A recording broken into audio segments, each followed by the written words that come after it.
So this is from Secretary Lori Chavez de Raymer. Today's massive downward revision gives the American people even more reason to doubt the integrity of data being published by BLS.gov or BLS.gov, Bureau of Labor Statistics. And what they're referring to is what the title of this video most likely reads, and that's 911,000 jobs have been revised down from, I believe it was April of 2024 to April of 2025, which is, of course, almost fully within the Biden administration. Yeah, so we actually had almost 1 million fewer jobs that were added to the market than was previously reported. But anyway, it's imperative for the data to remain accurate, impartial, and never altered for political gain. Leaders at the Bureau failed to improve their practices during the Biden administration, utilizing outdated methods that rendered a once reliable system completely ineffective and calling into question the motivation behind their inaction. The president and the administration are putting a stop to years of neglect. We're committed to finding solutions to these problems, including by modernizing to improve transparency and deliver more accurate and timely data for American businesses and workers. And by the way, Secretary Lori Chavez de Raymer, she is the Secretary of Labor, and she's the 30th U.S. Secretary of Labor. And we'll go ahead and check this out from Rapid Response 47, just quick 30 This second data clip covers here. from April of 2024 to March of 2025, and it shows the end of the Biden administration was possibly not as big in terms of job growth as first thought of this. Now, the Biden administration, they created in this period 1.76 million jobs. So the 911,000 will be subtracted from the 1.76 million jobs, which comes out to 849,000, showing the Biden job growth not as strong as. That's for a year, man. Or, well, 11 months, right? Because you said March of 2025. So what was it? Minus. So 849,000. So that's on average about 70,000 jobs a month. I mean, it's not really all too bad compared to what they're reporting over the summer. Over the summer, they're throwing out numbers like, what, 18,000, 15,000. I think for August, it was 22,000 jobs that were added to the market.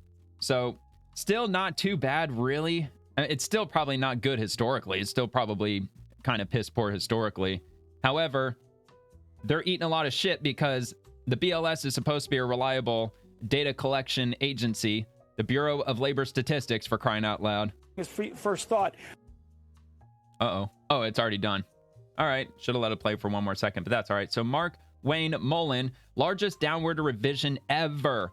Proof Trump was right. The economy he inherited was even worse than we thought, and BLS is broken. We've been flying blind on economic data. President Trump is putting his team in place to get BLS working for Americans again, and that's in response to Heather Long, just in negative 900,000 jobs, 911,000 fewer jobs were created between April of 24 and March of 25. The BLS says, wow, that's a big revision. That means the labor market was weak even before the tariffs kicked in. The job market was mostly frozen in 2024 too.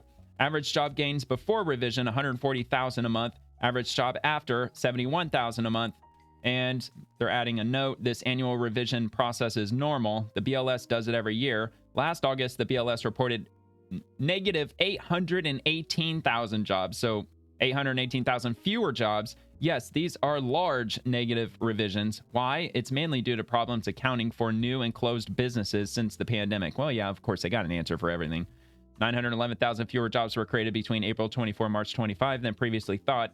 Preliminary benchmark revisions by year. The 2025 revision is the even larger than during the Great Recession. Holy smokes, man. Yeah, look at that. Oh, man, that went down.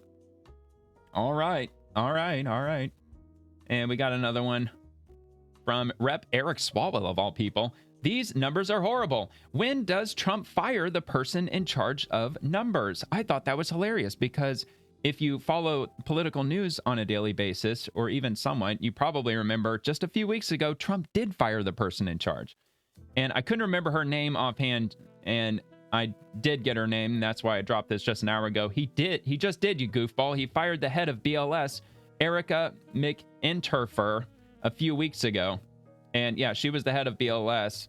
who was tasked with reporting these numbers. And I believe she was working with the Biden administration during its entire term, I think. I'm pretty sure she was. So, yeah, it's friggin' hilarious that he would actually post that. It's as if he's not paying attention to current affairs. And he responded to CNBC, job growth revised down by 911K through March, signaling economy on shakier footing than realized.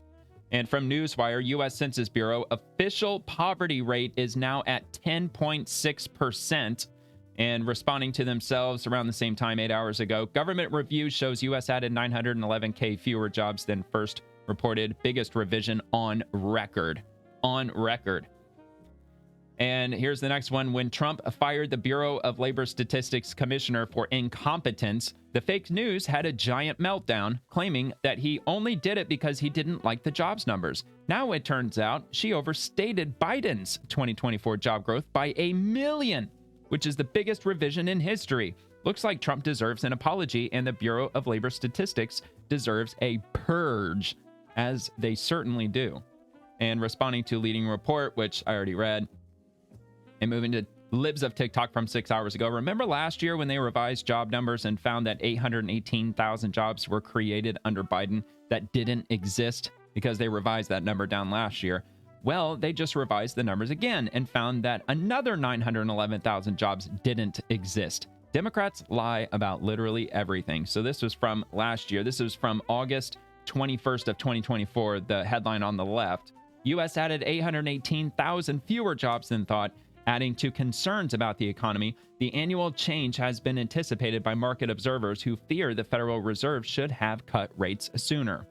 Now, you already know my opinion on that if you follow this show daily, that no, I think they should have gone the opposite. They probably should have increased interest rates up to double digits, but we're too late for that now.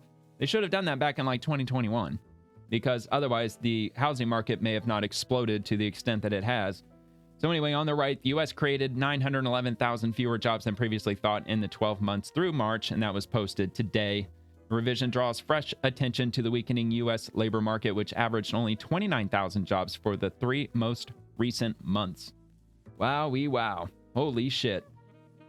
End wokeness. 1.7 million jobs created in the last 2 years of Biden's term did not exist. Absolutely wild. And from Vice President J.D. Vance, it's difficult to overstate how useless BLS data has become. A change was necessary to restore confidence.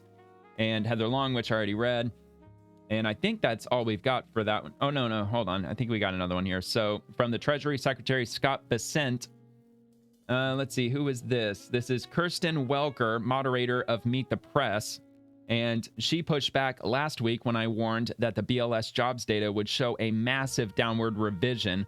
Now it's official. 2024 job gains were exaggerated by nearly 1 million workers, and this is on top of an already reported 577,000 in downward revisions. This brings the Biden jobs overstatement to a staggering 1.5 million.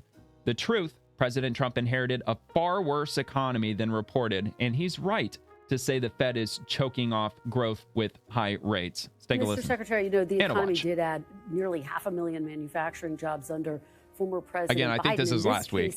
Since April, again, you're actually losing manufacturing jobs. Is that problematic for your policy? Well, gotcha question. Chris, we're going to get the revisions for last year next week, and there may be as big as an 800,000 job downward revision. It was higher than that. This would be the second downward revision. So I'm not sure what these people who collect the data have been doing. It's good. We need good data.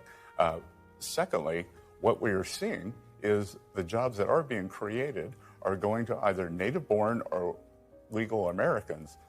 Most of the jobs created under the Biden administration, they went to illegal aliens. Well, and I think that there would be a lot of debate over the fact that they went to illegal aliens. But let's keep moving. No. That's the fact. That's the fact. The end. I'm Ron Burgundy. All right, whatever.